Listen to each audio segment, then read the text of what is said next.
Okay, in the last class, I believe we did cover, you did write one example of a method that was returning the area of the rectangle from its length and width. And I believe everyone did uh, complete that specific example. And I had also asked you to try, and you can try just now this specific example where you have to print the numbers. So last time, what you had done was you were including star matrix, if you remember, in your Eclipse, where you were printing something like this.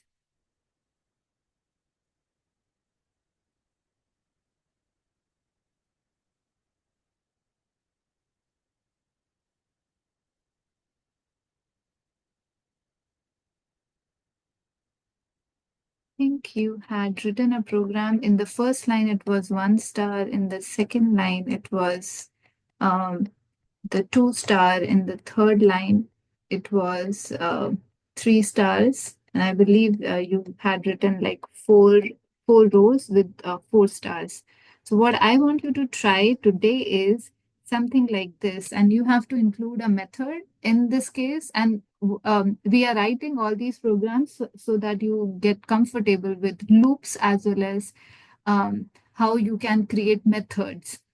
So this time, what I want you to try is include um, in the very first line 1, 2, 3, 4, 5. In the second one, it should be 2, 3, 4, 5. In the third one, it should be 3, 4, 5. In the fourth one, it should be 4, 5. And in the last one, it should be 5. Something like this. Um, I would want you to try this specific program that you should user inputs the first number and 5 as the last one. And then you have to call a method that receives these two numbers as parameters and returns a string or a specific format, something like this in your main method. I want you to try that and maybe just print in the same method or just return that specific example. Do you guys want to try or at the end? We can try it at the end, but make sure that you are um, just remember that you have to try this specific program. But before you try that specific program, I also want you to um, make sure that you understand there are some inbuilt methods as well that you can include and write programs. There is this math library similar to a scanner library which allows you to take input from the user.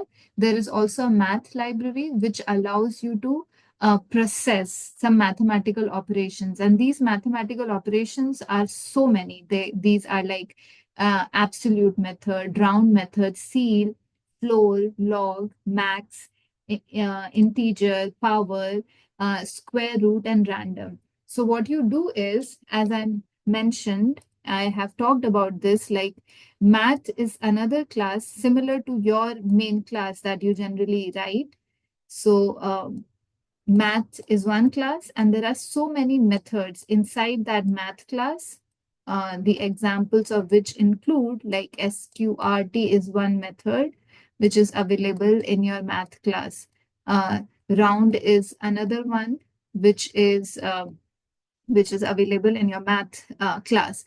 The way you would want to use these methods is to call that specific method in your main program. And the way that you usually do is the very first step is to import that library. And because of that, you do include this specific statement on the top, which is import java.math.star. So dot star means everything which is included in your math library, you want to import all of these methods. And whenever you want to use that specific method, what you do is you just call that method by including math.abs or math.sqrt, math.random, so that you can call those specific methods so that it can be processed in your main method. So something like that. So what I want you to do currently is write down these program examples in your Eclipse and tell me what is the output that you are getting when you are using these inbuilt programs. So please open your Eclipse and start typing these specific examples on your Eclipse. So you will just create in your one second.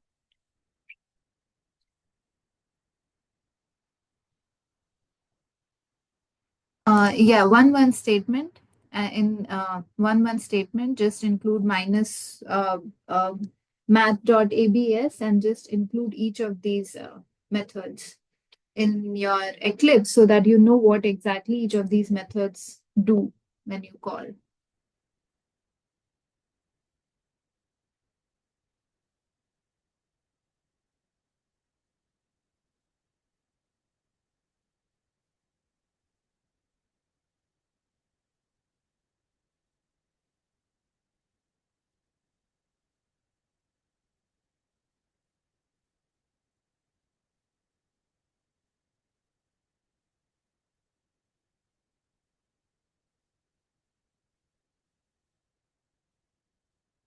Second, I'll open that too. You can see from here.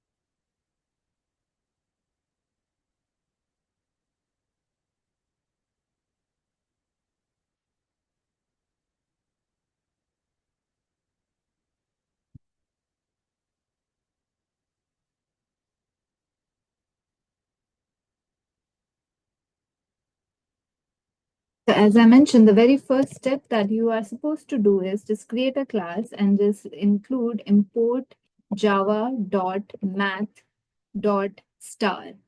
So you are importing everything which is included in the math class, which has already been created by Java. And the way you would want to process these examples is you will just write system.out.println.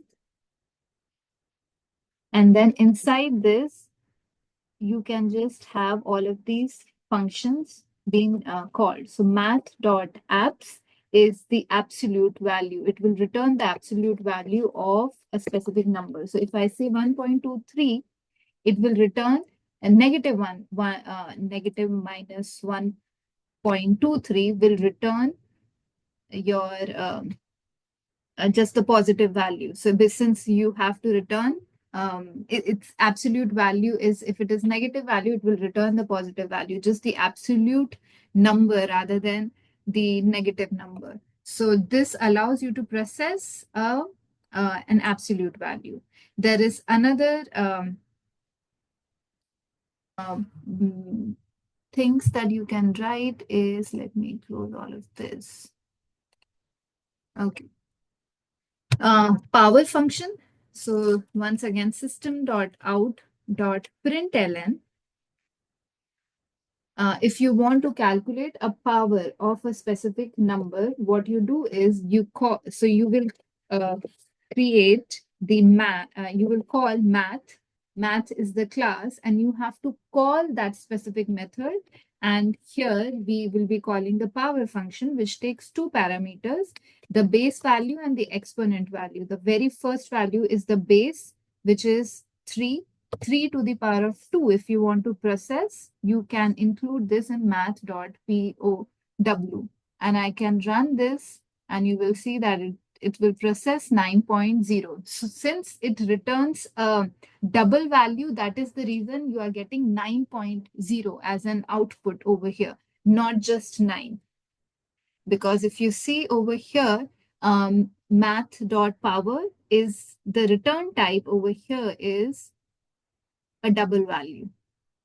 And when you were calling absolute method, it was just returning an integer value. So here power function basically returns a double value. Return type is return. That is the reason you are getting the return value as a double value. in this case. So there is this one. There is also another one that I want you to try is, 1 second. I'll just copy this, and this time I will pass base value as 10 and the power value as -2. If I'll run this specific program, this will be 10 to the power of -2, which means 1 to the power of 1 divided by 100. That is the reason you are getting as 0.01. So it can also process a negative exponent value. The next one is square root. Um, if you want to calculate the square root of a specific number, so I can just call sqrt is the method which is present in the math library. And this time it will just take one parameter of what exactly is the value that you want to process. So I am passing 121.0. The square root of 121 is 11. So it returns 11 value. Once again, you can process something like this in the same expression, which is 11 minus, I want to also process 256. And this time it will be -5,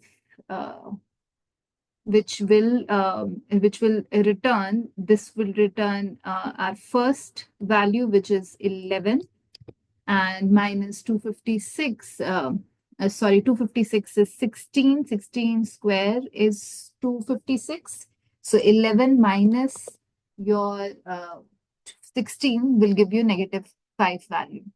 There is also another function that you can use as math.pi. Pi is the pi value. Remember pi square 3.14, which you generally use it in the area of calculating area of uh, your circle and other kind of processing that when you do with shapes, pi is generally that specific value. So what you can do is you can have, once again, your math.pi, just call that math.pi, and it will return the pi value, which is 3.14. When you pass that specific value inside math.round, it will round 3.14 to its nearest integer value. So what I can do is I can say math.round, and then inside this, I can have my math.pi. This will round the value of 3.14, which is 3. So it should return 3 as the output over here.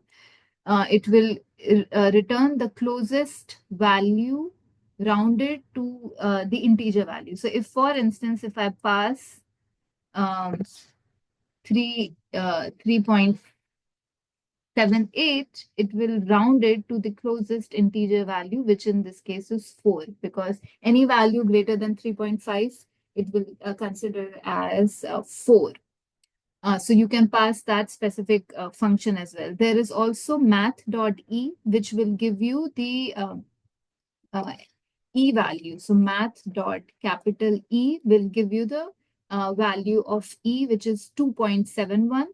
And if you're passing inside the round method, it will give you the output, which in this case is your 3. Rounding 2.71 to its closest value is 3, so it will return 3. Make sure that you are running all these programs parallelly, all these statements, because I can, in your final exam, I can give you certain example that you would want to process this math library. So you should know what exactly this absolute method does, what does the power method does, what does the round method do. There is also ceil and floor. Ceil value will, so its ceil is, it rounds up, and floor value will basically round down to its closest value. So here in this case, you have to process math.ceil. 6.022. So I will call math.ceil. And inside this, I can pass any value, which I am passing as 6.022. So it will round up the value, so which means it will round up, so it will return a higher value than what it is, which is 6.022 will be rounded up to its higher value, which is 7.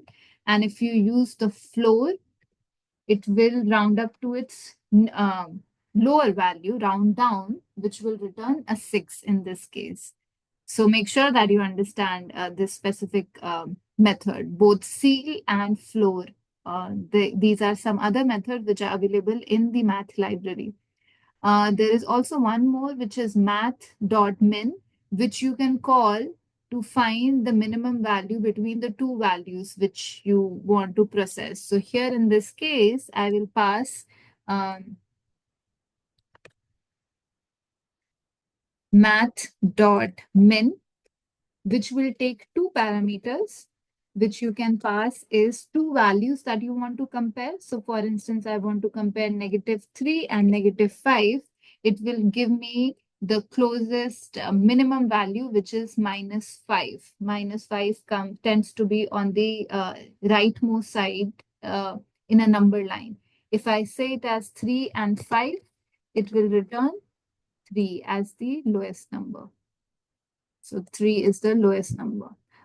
You can again pass this inside maths.absolute, which will return the absolute value of these two numbers, math.abs absolute and math.min. Return the absolute value between -3 and -5. So minimum value is -5, and you are passing it in the absolute function. So it will give you the positive value, which is 5 in this case. So if I'll run this, it will give me a 5. So you can write multiple of these methods which are available in the math library. So once again, what happens is what you are doing currently is, as I mentioned, the math library has several methods. There are so many methods. So SQRT, round, ceil, floor, absolute, and whatnot. So if you want to use any of these methods which are available in the math library, the very first step that you can do is to create an object, which in this case is math is the object, or just calling the class name, which is math, and then dot followed by which function you want to use. Square root, round, ceil, floor, absolute.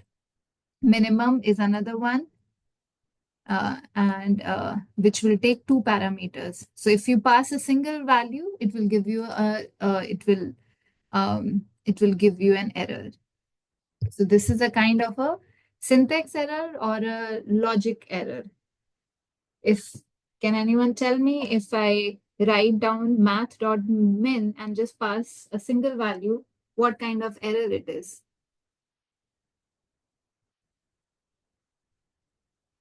Syntax error, logical error.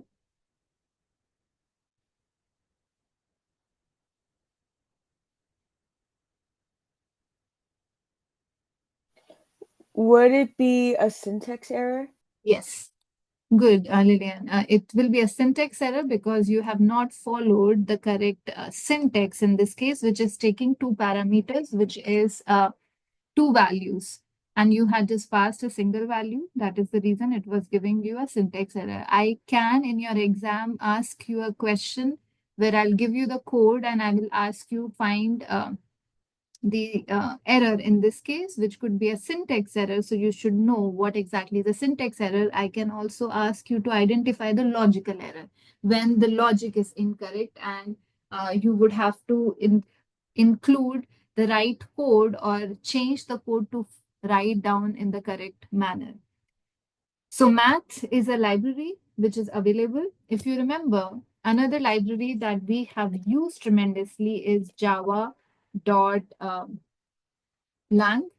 There's Everyone remember that? Where exactly java.lang we used?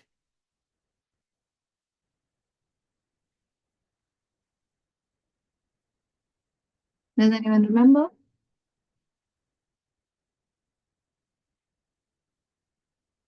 Java.lang. Okay, do you remember this one? Java.util.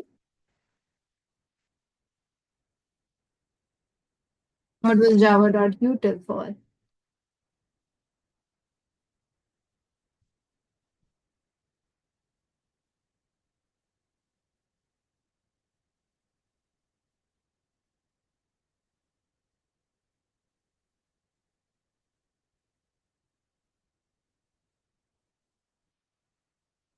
Java.util library. Why exactly did we use it?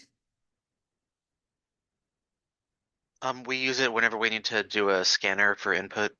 Yes. So scanner is one of the class which is available in util package. And util package is that is the reason you import util package so that you can call some of the functions which you can use for the scanner class. And the way we used to do is we first create an object for that specific class. So scanner is the class which is present under java.util package. SC is the object that we are creating. We can have any name of that object. Then what we do is we write new scanner, which is allocating the memory for the scanner class, which takes in one argument, which is system.in is the argument that it always process. When you were writing your method, the way you write your method is, and we have written several of these methods, public static void, and we write down a method name. Let's suppose the method name is uh, card. And inside this, I can pass any parameter. It could be an int value. It could be uh, two integer value, int and int. It could be int and double value. It could be just a string value, string ABC. ABC is another string. You can pass any argument inside this. When you are calling your scanner class, it by default always take one argument, which is system.in. So system is another class. In is a package which is available. So a standard input stream, which, and if you can hover over the system.in and it will tell you under java.lang, so which I have imported java.lang.star.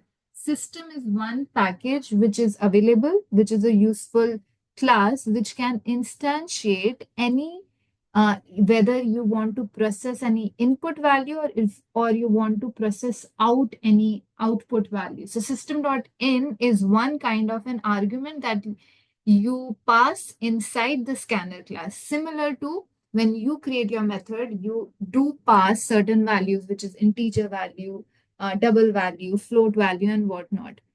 So once you do this, what we do is similar to this card, what you can, the way you can call this method is card, and then inside this, you have to pass an argument, in this case, string.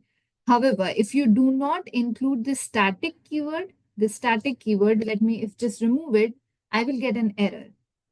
So if I include static, it works fine. I do not have to do anything. Just call a card and pass the argument in this case, which is the string value. I can pass any string value, which is hello world or anything over here. But if I remove the static keyword, it gives me an error. So static keyword is one important keyword which is included whenever you write a method so that you tell to the compiler whether you want to instantiate any kind of a memory or an object to call that specific method. So in this case, what I have to do is I have to create the object for this specific class. So what I'll do is I will create math example, which is the class, I will create an object. Let's suppose I create an object ME equals to new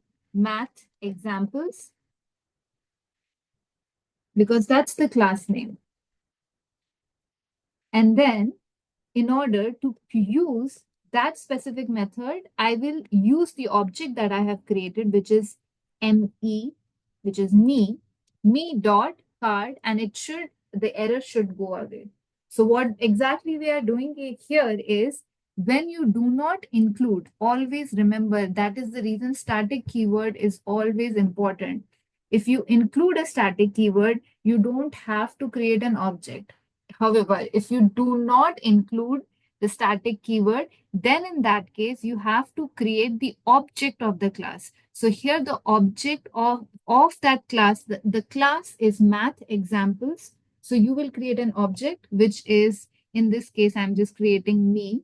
Then new keyword is used to allocate the memory. So you are allocating the memory for this math examples in your class, saying that this object would be used to call any specific method. It could be considered as a prop. So for instance, um, I'll give you an example. Let's suppose that you are throwing a party at your place, and you you have created this fancy party where the only way that you can call a specific person is by giving them a card, and that card would basically that card you can take to that specific person, and then that specific person can only come. So every time a new person comes to your party, they have to show that card. So this object could be considered as that card. If somebody doesn't bring that card, he would not be entertained in your specific class. So, for instance, I threw a party and I called someone. Let's suppose I called John. John is a very standard name. So I called John and I gave that card to that person, which in this case is John. So that card would be considered as an object. And since John is coming, so in order for him to use my space, he can just use that card dot John, if that makes sense. So here in this case, what I am using is, I'm creating an object, which in this case is me, then allocating the memory, then followed by, I'm calling that specific method, which in this case is card method. So always remember these important small details, that if you write a specific program and if you do not include the static keyword, then you have to allocate the memory for that specific one. Let me create some other programs as well. So public, this time I'll give you one example where the return type. So generally, you do include void if the value is, the return type is nothing, none. But in this case, since I'm returning, I want to return an integer value. Integer value, what I will do is I will include this keyword called int, then followed by, for instance, I am creating the method as format number, and that is processing any integer value, which is int value. And what I can do is return that value. And in order for me to use that specific method, what I have to do is, once again, me dot format number, and I can pass any integer value, which is 67. And I can include this in system.out.println,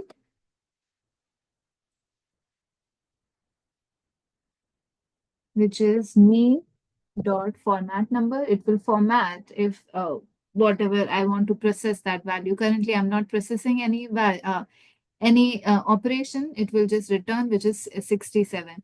I can have another method. This time the return is a string value. So I can return a string value. Can anyone tell me, is this method overloading or it is not? I don't think the method is overloaded. Yes. 100%. A method overloading happens when the number of arguments and type of arguments is changed. So this method overloading might happen if I change the argument from integer to a float value. So this is a kind of a your method overloading, because the argument which is passed is a float value. So change in the argument, which in this case is float. So this is a perfect example of method overloading. The reason it is giving me an error is because it value is a float value which you are passing, and the return type is a string value. So the way that you have to process is to call another method which is available, which is string.format is one method which is available in the string class. String is also a class, and you are calling format method which is available in your string class to process a float value, which in this case is it takes two argument, which is person point to f, and the second argument that I want to pass is the value. Format point person to f and string value. I'm not sure why it is giving me an error.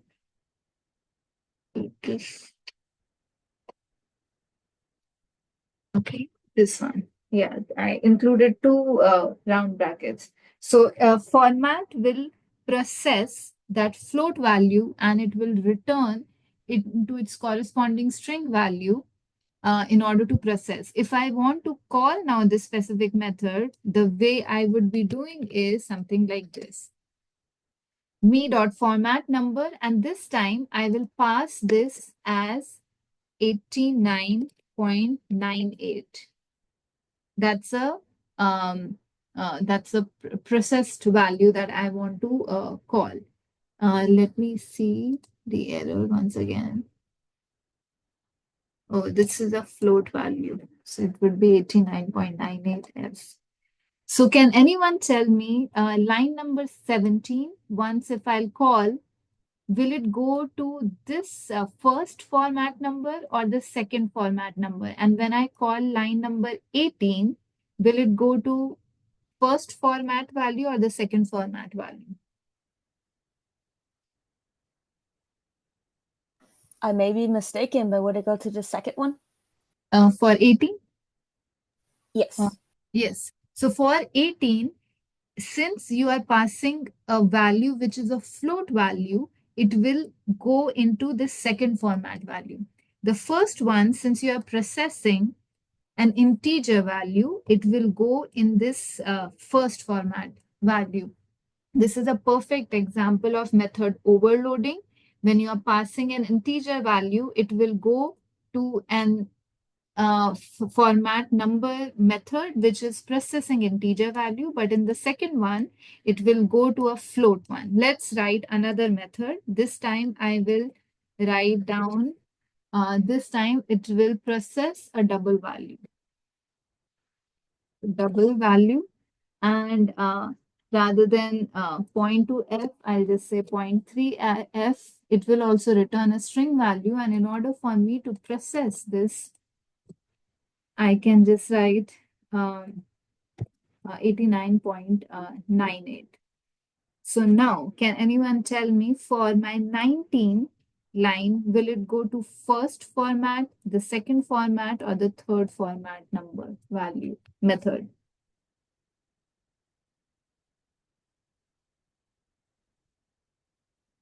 For 19. Oh, you mean 89, right? So would 89 go to the third one? Yeah, line number 19. Yes, 89.98. The only difference over here is that you have not passed an F. F will process a float value, but in the last one, it will just process a double value. So it will go to the third format number. So perfect. So this is a perfect example of method overloading. In your exam, I can give you some programs that you have to write which you have to write down method overloading. So make sure method overloading always mean either the method, it will have the same name. So here in this case, it is the same name, format number, format number, format number. The only difference is in one, it is processing an integer value. In the second one, it is processing a float value. And in the third one, it is processing a double value. If the same name function is written, but the only difference is in the type of argument and number of argument. So I can always create another function with the same name, and this time rather than passing double value, D can be written both lowercase and uppercase. It's completely fine. This is value 1 and value 2. This is also method overloading. And the difference between line number 34 and line number 32 is that it is processing two double value, which is the number of arguments. So this is number of arguments. Number of arguments. And this is change, the type of argument. So this is type of argument. This is also type of argument which is changed. Method overloading is same name function, but differentiated on the basis of type of argument and number of arguments. When the number of arguments are changed or when the type of arguments are changed, then method overloading actually happens. I believe everyone has written this math function. Did everyone complete or has people still writing? Any questions so far?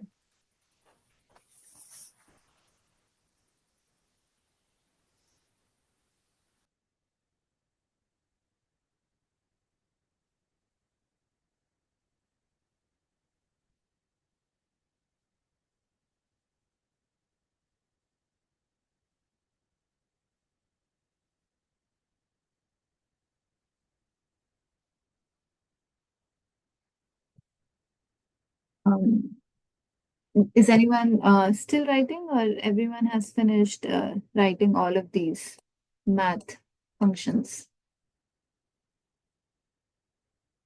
Can anyone tell me why am I getting an error on line number 39?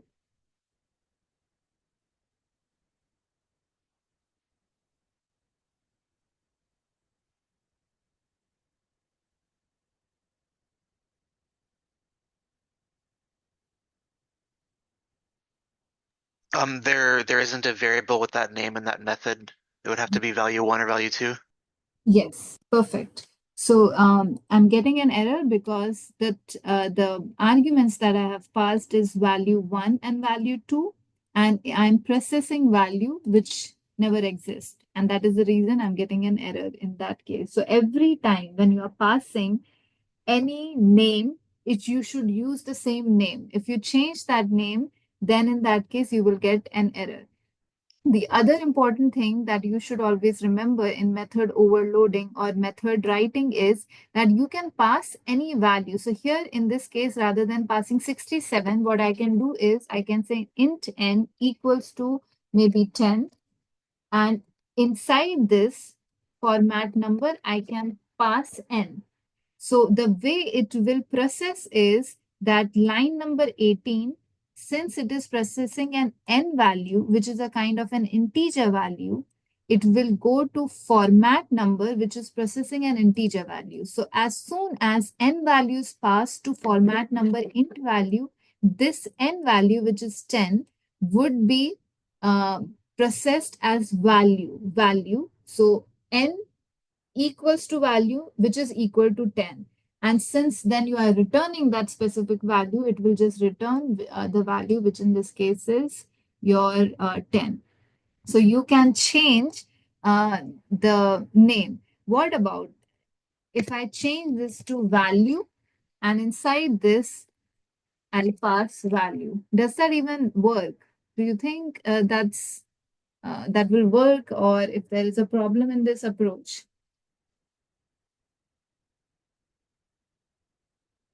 I'm changing the name to some other name, which in this case is value.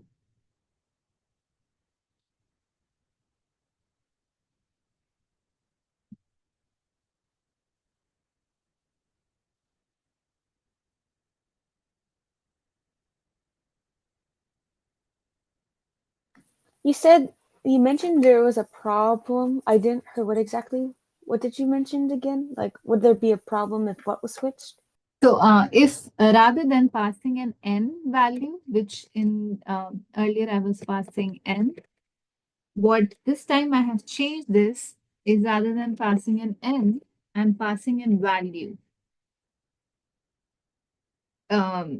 What I'm saying is that will this specific thing change would cause any issue, because the way that you are also taking the argument is of the same name, which is value. And inside your main method, when you are processing or calling that specific method, that also you are passing as a value. What I'm saying is, will that cause any issue? Is that also an approach that you can follow? Use the same name.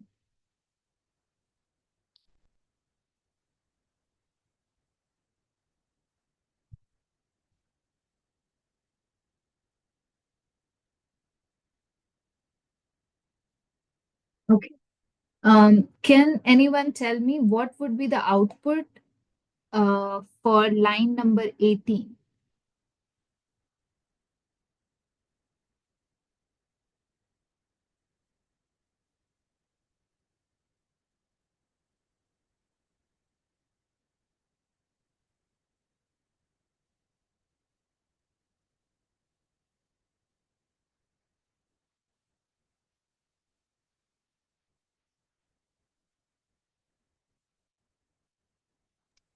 I think it should be 20.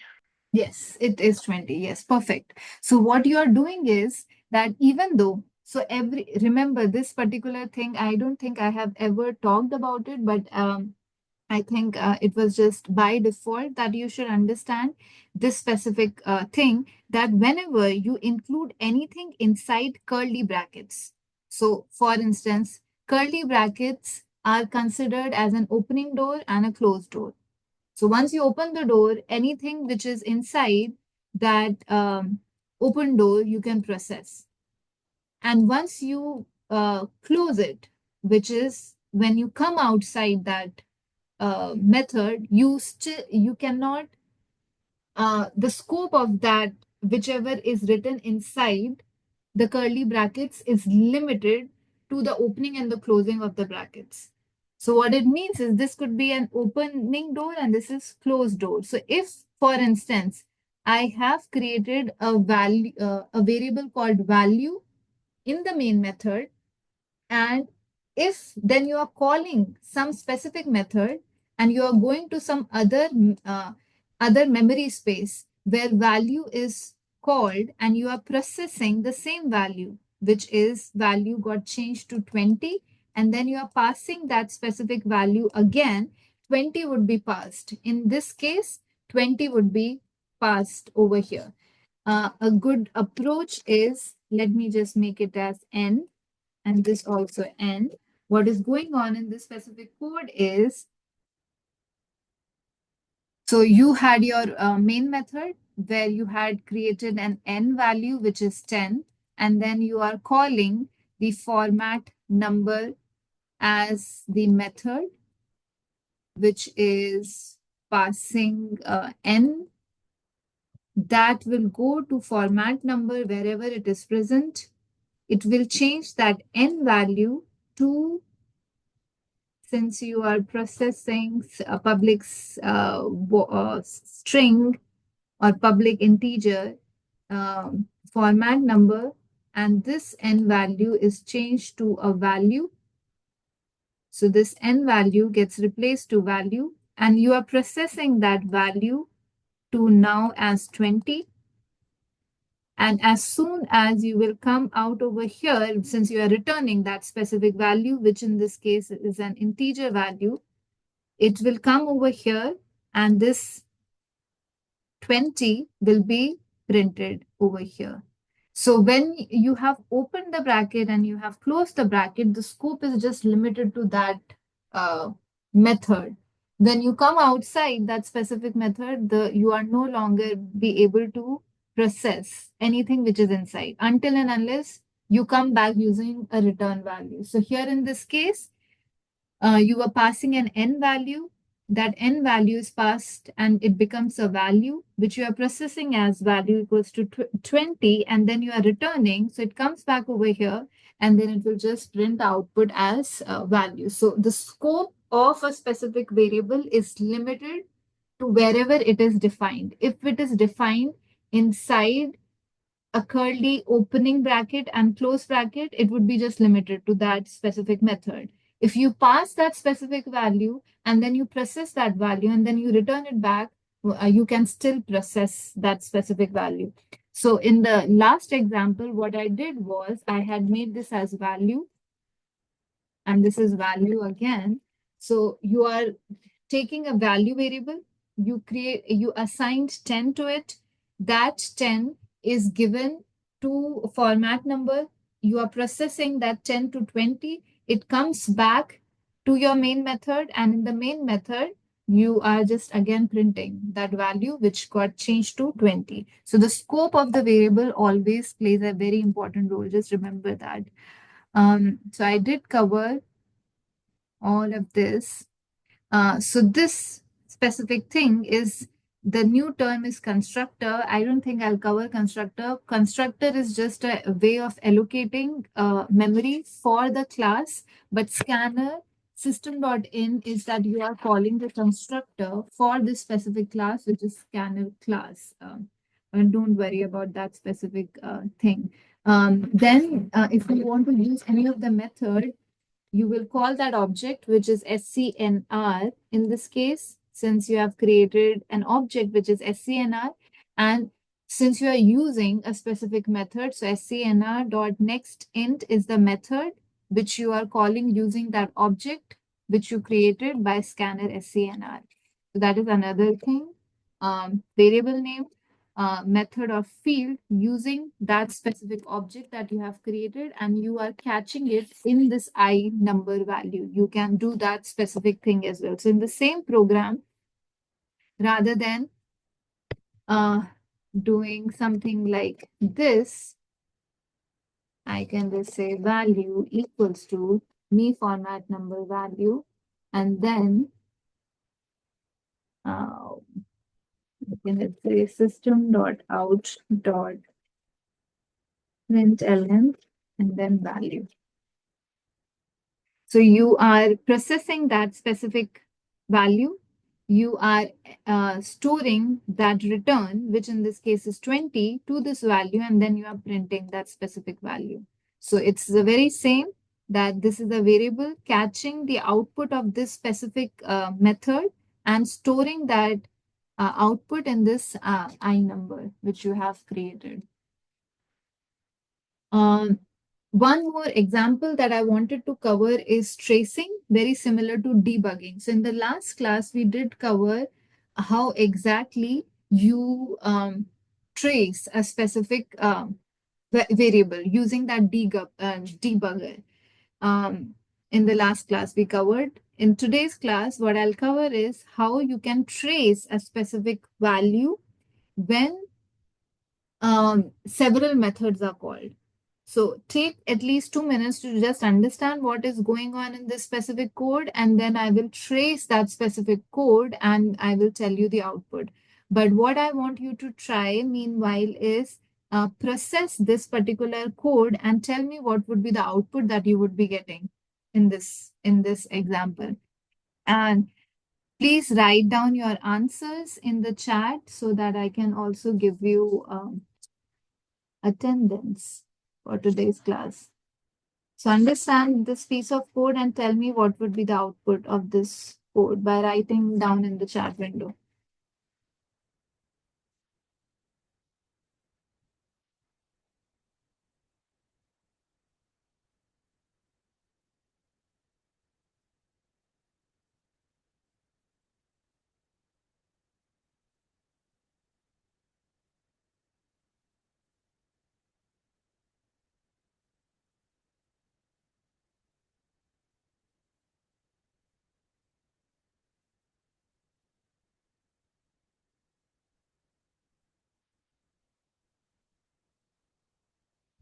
Can you repeat the question again?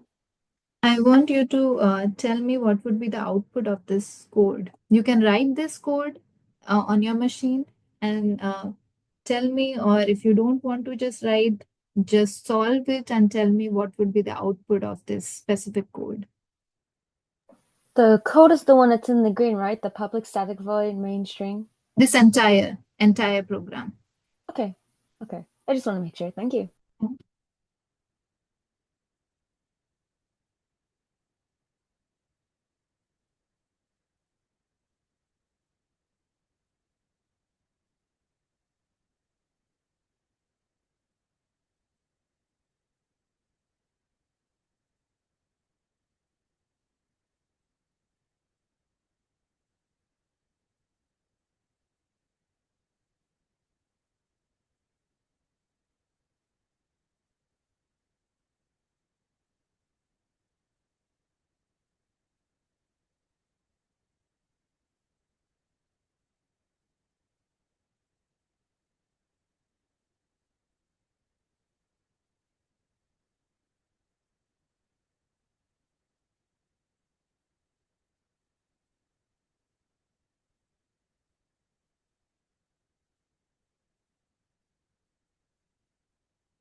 Just one thing, the input number, sorry, I forgot to inform you, the input number is 23.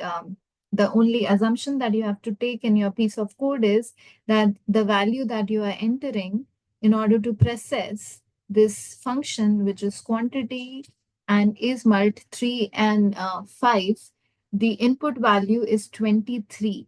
So let's just assume that and then tell me what would be the output of the code.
Just one second. I have to stop the share. Just one second.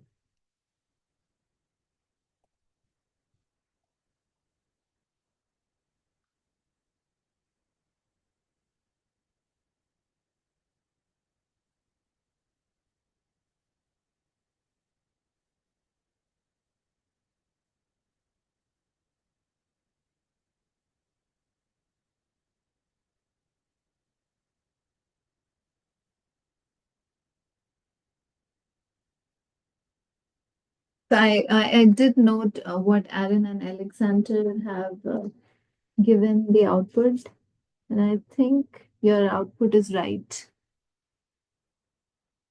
So both Aaron and Alexander, did you write the program or did you just solve it?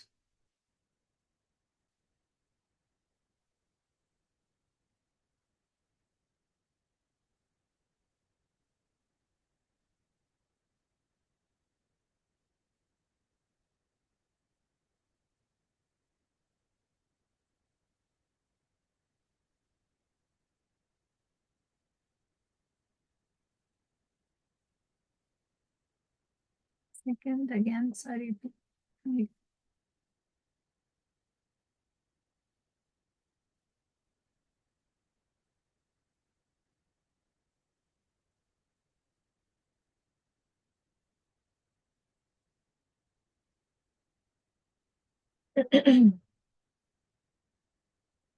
Solving solving is perfectly fine too, and I'll tell you how exactly you can solve if you don't want to write the overall program as soon as everyone completes it. Sometimes it is easier to solve right rather than typing the entire program. So that is the reason tracing tracing a particular program is very important. How do you trace how exactly the values are being processed and so on? We will understand that particular concept.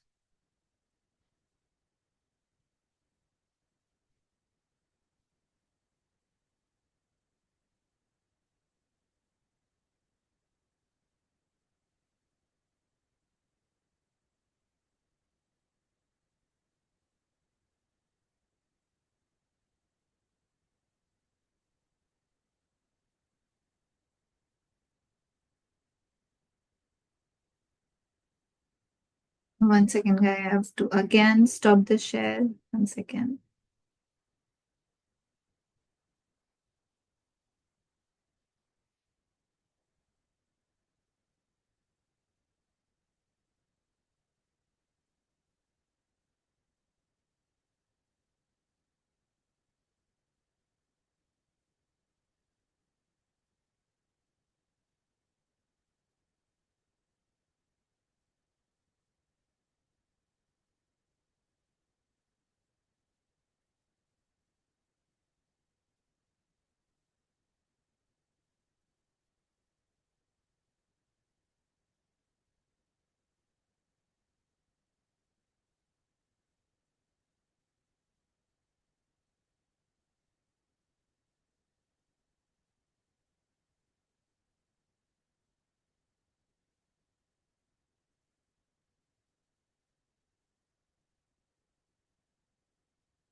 So, Alexandra, you are right as well. Karen, you might want to process once more.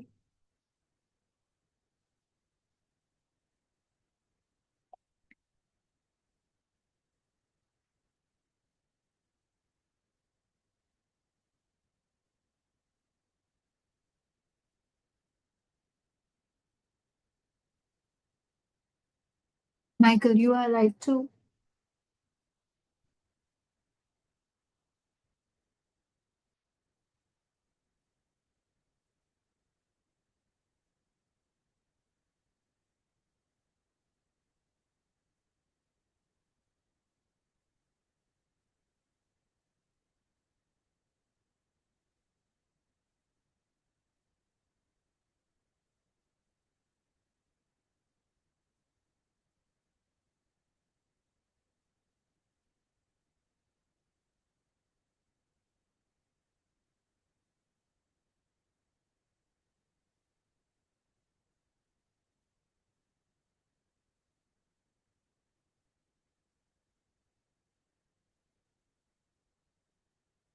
So Kyla, Lillian, Nicholas, and Ngok. I'm still waiting for your answer.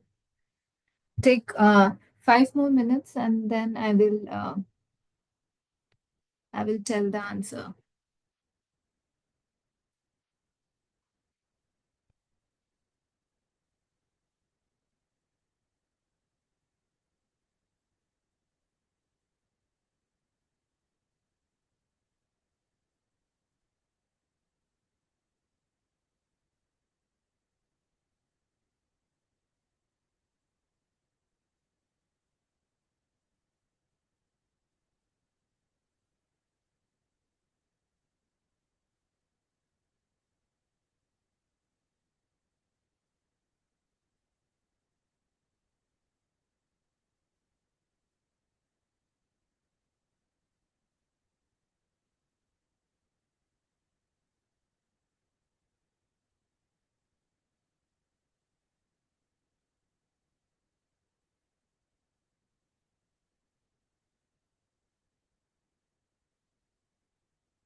Nicholas, you are right.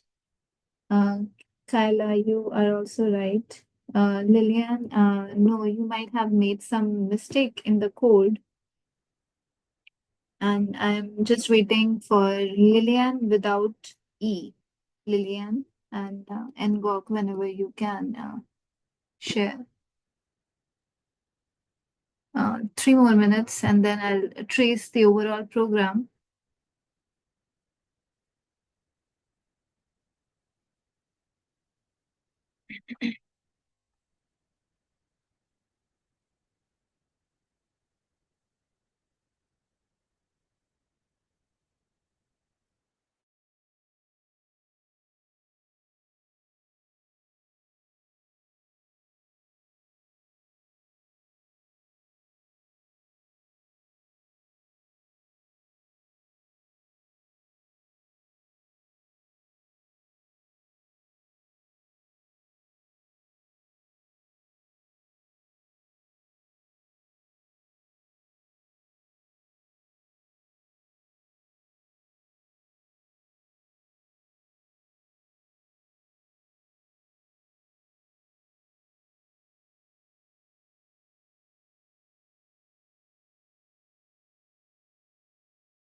Okay, Lillian and Ngok, 1 more minute, and then I'll solve the program.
Okay, so I'll solve this overall program, and one question would be given in your exam where you have to trace the overall program and to tell what exactly would be the output of the code for your final exam.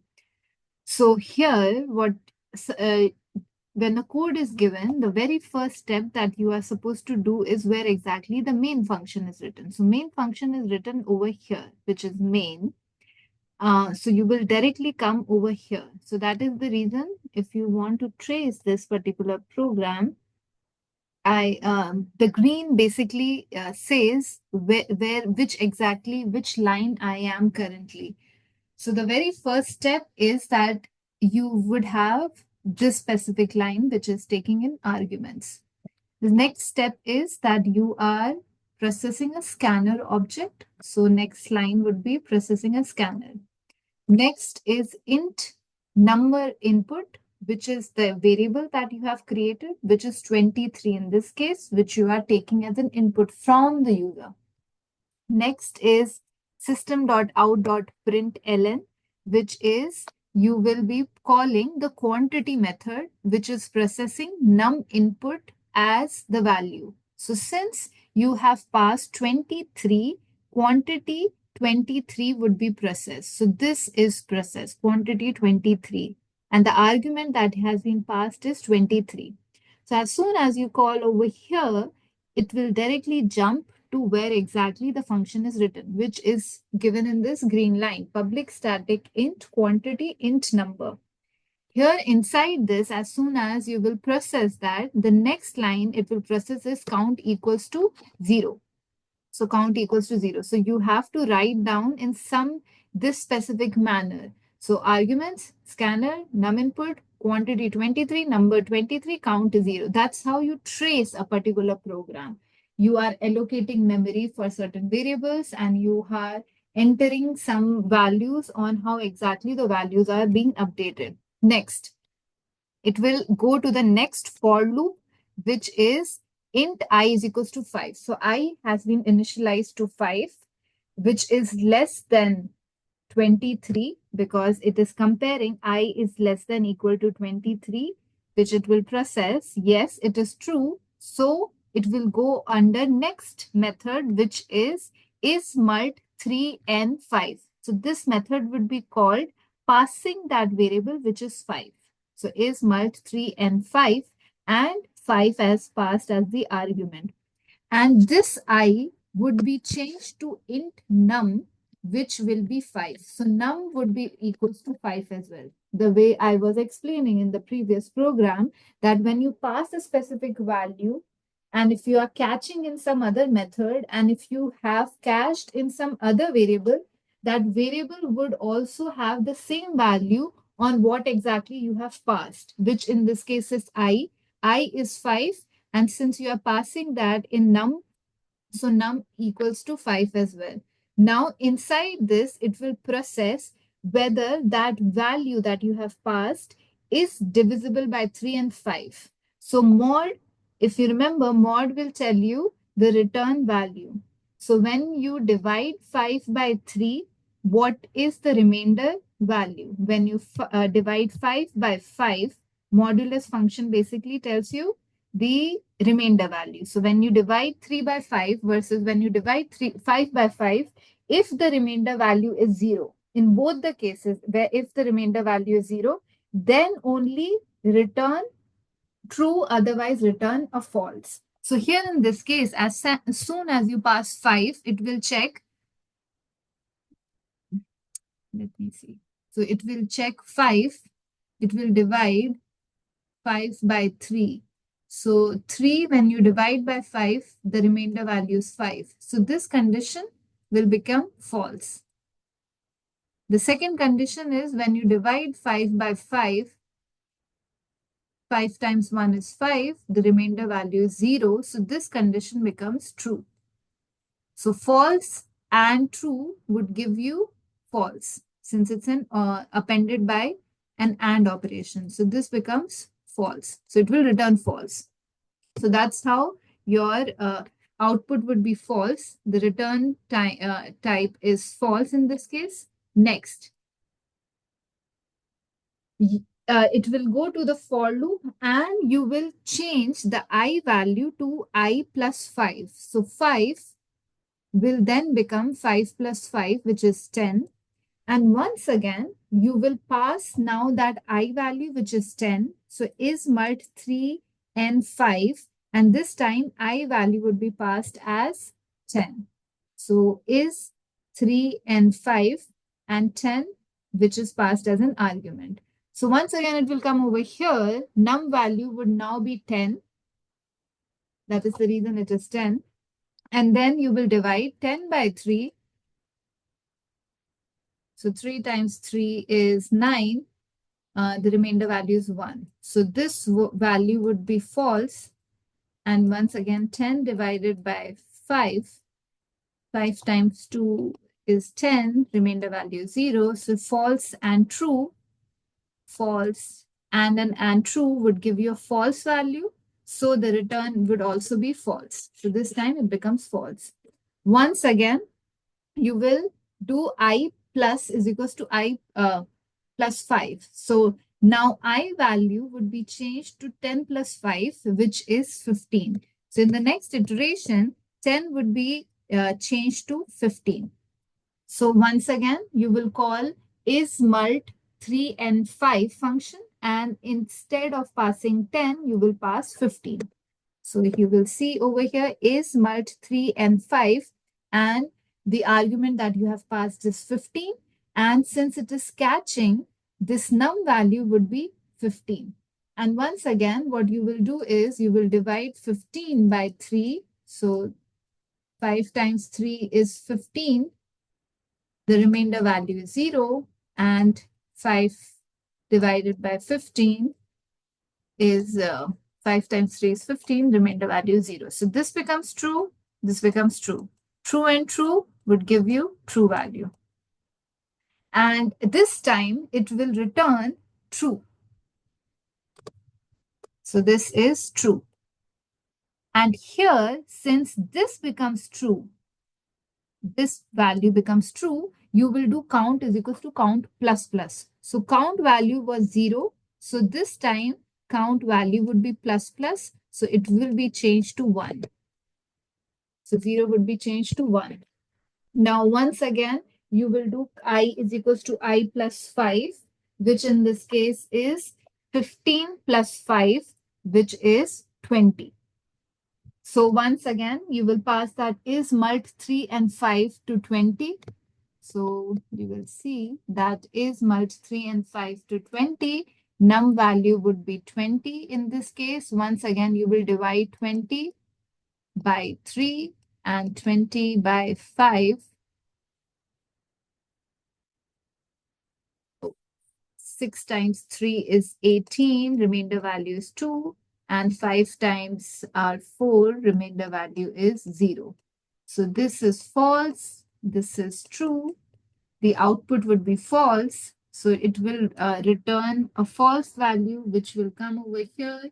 This becomes false. If a false will not do anything, and you will just increment the value, which is I plus is equals to I plus 5.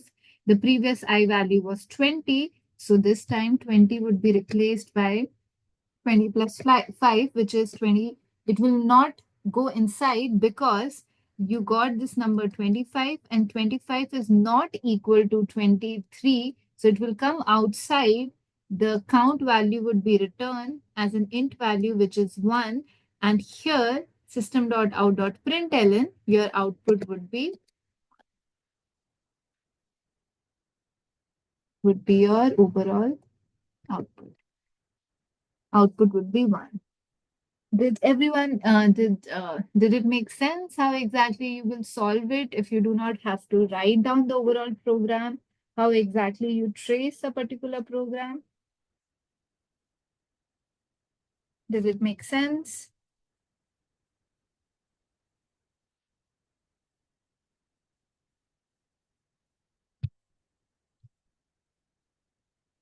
How many of you did actually write and how many of you actually solve it? Write the program versus solved it.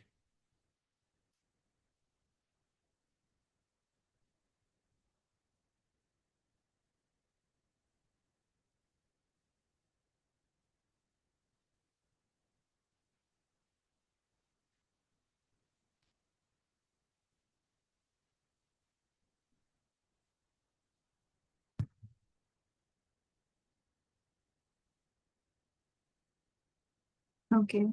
Um, so I believe that's all I wanted to cover today in order for you to process how exactly tracing a specific program, how you can write down certain methods, method overloading. I have given you, I will be giving you a grade on both in-class assignment that you did last time and this time.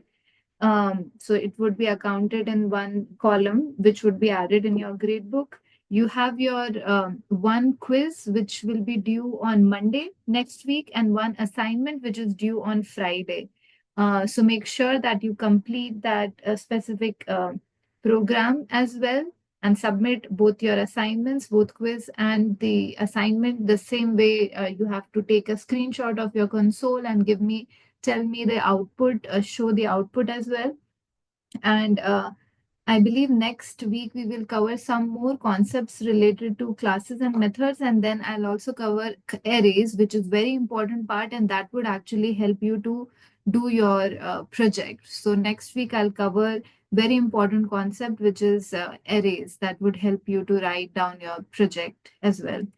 So with this, I'll end the class. If you have any questions, just stay on the call. If no questions, feel free to uh, and join the class.